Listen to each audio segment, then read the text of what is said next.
Here we are on round 2.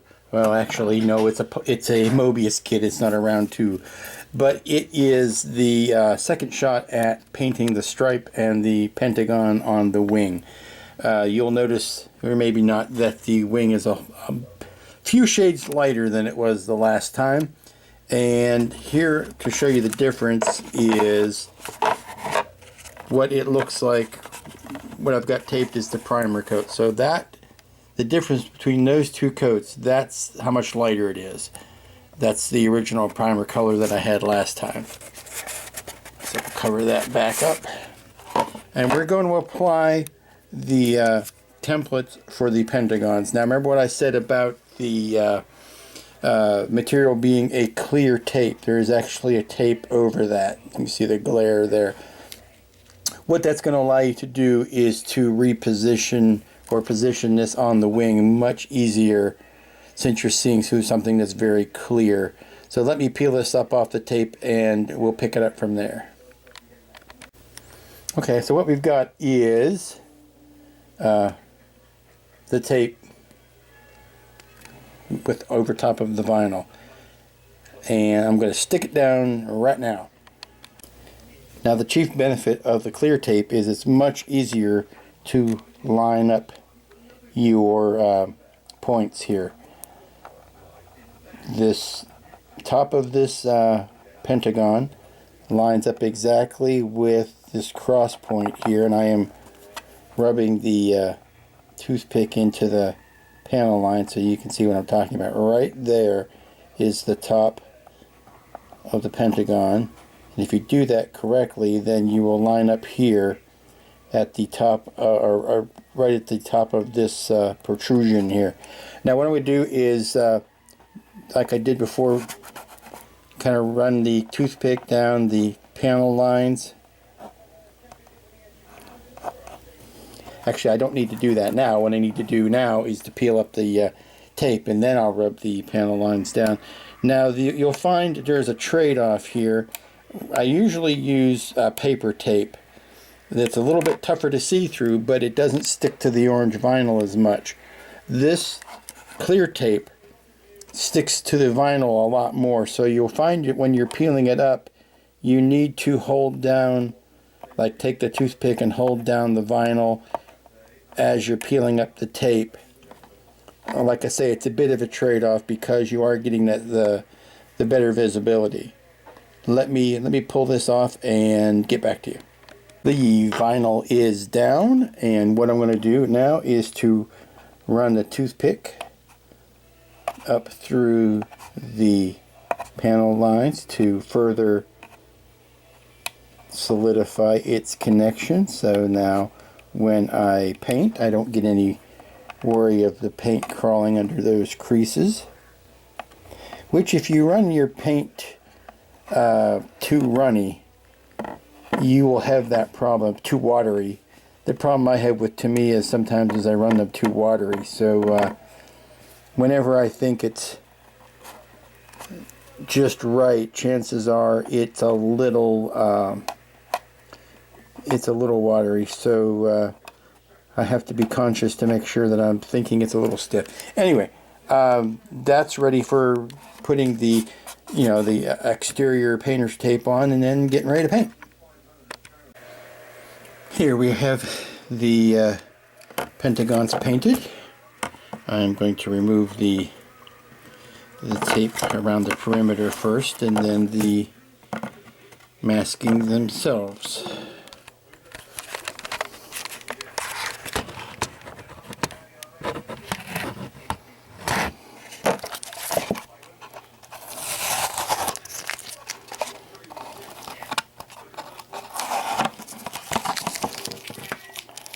Okay, you can see that those are perimeter's been taken off.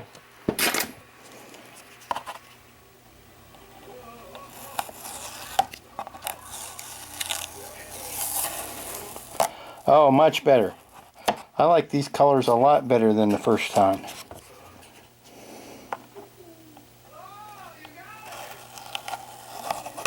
Look at that, nice and sharp.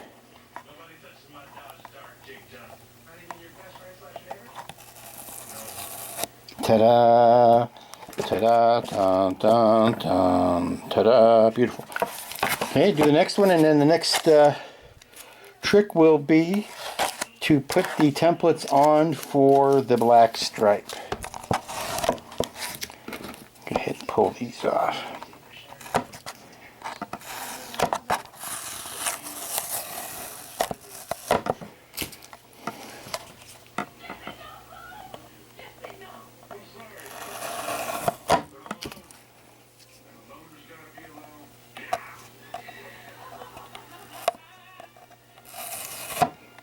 There we go. Beautiful.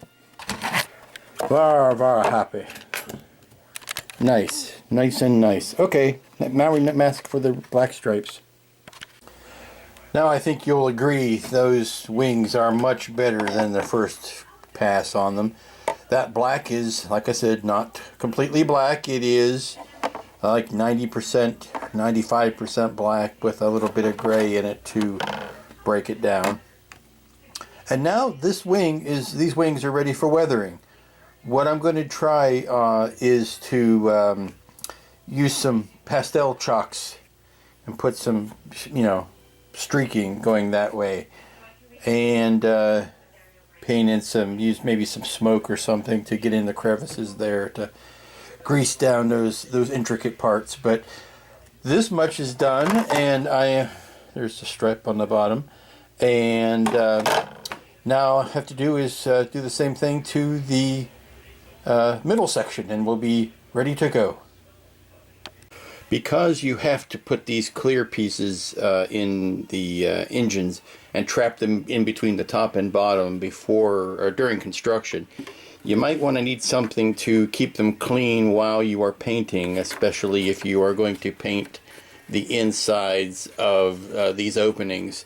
You really need to do your sanding and your puttying and your seaming and all that before you paint, but obviously after you got the clear plastic in. So what I'm providing is a couple octagons there that you can, or squared off rectangles, whatever, so that you can protect this clear piece while you're doing the rest of the work, and then you just peel it off after you've got all of that taken care of to keep your lights clean. That's all they're for. I am putting templates over the shapes that I wish to keep dark gray on the bottom, and some of them I can cover with a single template piece, like these ones and these ones, but this gets to be a little bit big. That's probably about as big as you want to go with a piece of vinyl. So on these big areas back here, what I do is I use the thin strips of vinyl to define the perimeter of the area that I want to mask off, and then I use painter's tape on the inside of it. What you get the best of both worlds there, because you get to find sharp lines from the vinyl, and then you just do the big areas inside with the painter's tape, and you can kind of gloss over the raised areas because the painter's tape will go over those a little bit better. But that you mask off the perimeter, and then you fill in with the other tape.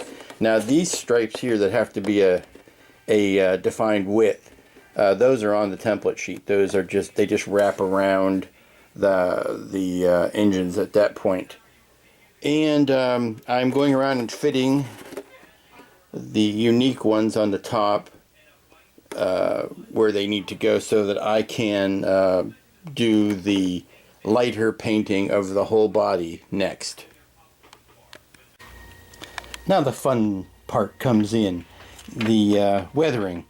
I'm going to use some pastels to do some fine weathering, but for some of the larger weathering I am taking some of the grays and very lightly just hitting the trailing edges of some of these panel lines.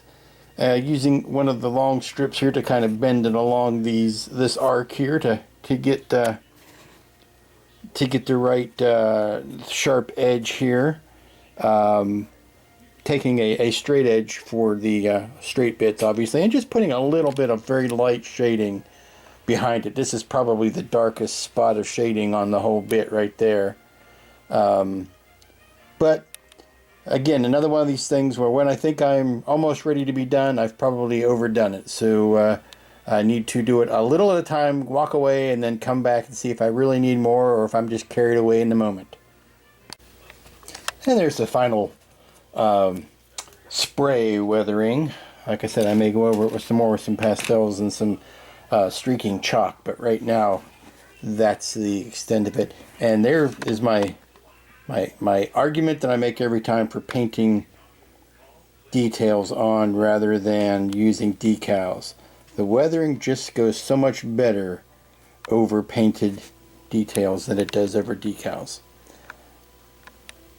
But, you know, got some weathering going on the trailing edges of these plates.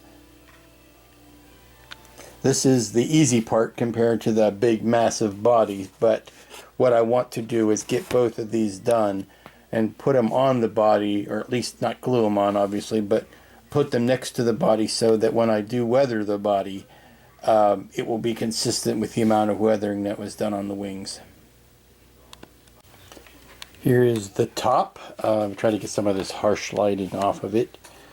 But here is the top, and you can see where in some places I might have gone a little bit overboard. I'm going to go back over them with a highlighter and pull some of these spots back out with a bright highlight. I tried to shadow some stuff and I inadvertently oversprayed onto some highlight areas. So the highlight areas are easy enough to touch up, and that'll be the next step after I walk away from this for a few hours and then come back. I'm in danger of overdoing. So the last thing for the evening before we call it a day is I have put a satin coat over all of the parts that I have weathered, just to kind of lock in the weathering before the next step, which is going to be pastels. You can kind of see where I've airbrushed in some weathering just in the grandest sense, and then I will take some fine chalk or pastels dust and kind of go over the areas with the dust. But I want to kind of have this layer sealed in.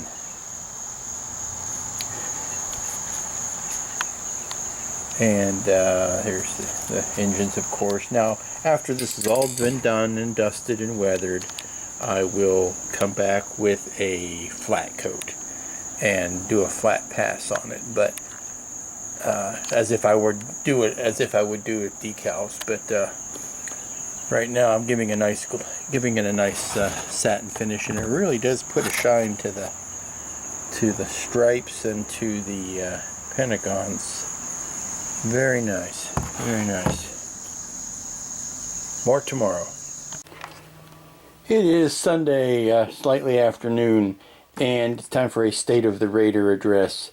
This is the current condition that it's in. It has been painted, it has been airbrush weathered, it has not yet been pastel chalk weathered, which is yet to come. I had to back up and I have to do some repair work on the paint that I've got, because I muscled in this piece, clamped it all down. I've got to glue this piece down, but the cockpit is in. A little bit tougher than I thought to get that piece in and laid down. I'm going to have to do some seam work around it. Luckily, that front seam gets covered up by this piece here. But there is some highlight work or some light gray spray work I need to do first before I can go about doing that final weathering. I have to do a little bit of patching and repair work where some clamps scratch the paint. But the wings are in wonderful shape. I got to put the cannons on yet. Everything is struggling to be the last thing that I do. I've said that the last thing that I'm going to do is put the straight pieces on that, and so the next to the last thing I'm going to do is put the cannons on the wings. I guess the third to last thing I'll do is to actually attach the wings. So that's where we're at. There's the top, and here's the bottom. Got some nice weathering and streaking going on there. And let's see what it looks like. No, I don't have a battery in here. Let me go get a battery, and then we'll see what it looks like all lit up. This is the cockpit all lit up. Now I've got the battery kind of shoved up underneath that access plate. What I'm going to do is design that in such a way that I can remove that plate. I'll have the switch kind of buried here amongst the greeblies, and then I will remove that plate when I need to change the battery. But here are the headlights, for lack of a better term. The headlights, the cockpit lights, the searchlights down in each corner, and the backlights. Now the backlights still have the vinyl protection over them so that I can keep those clean while I am painting. Boy, when you couldn't think of it, that's a nice orange color. No, I'm not going to leave it because it's supposed to be bluish white. It's not supposed to be orange, even though that is a nice color. Let's try without the lights. Without the lights. And the battery's starting to run low in my camera, so I will do this real quick. Here is the cockpit with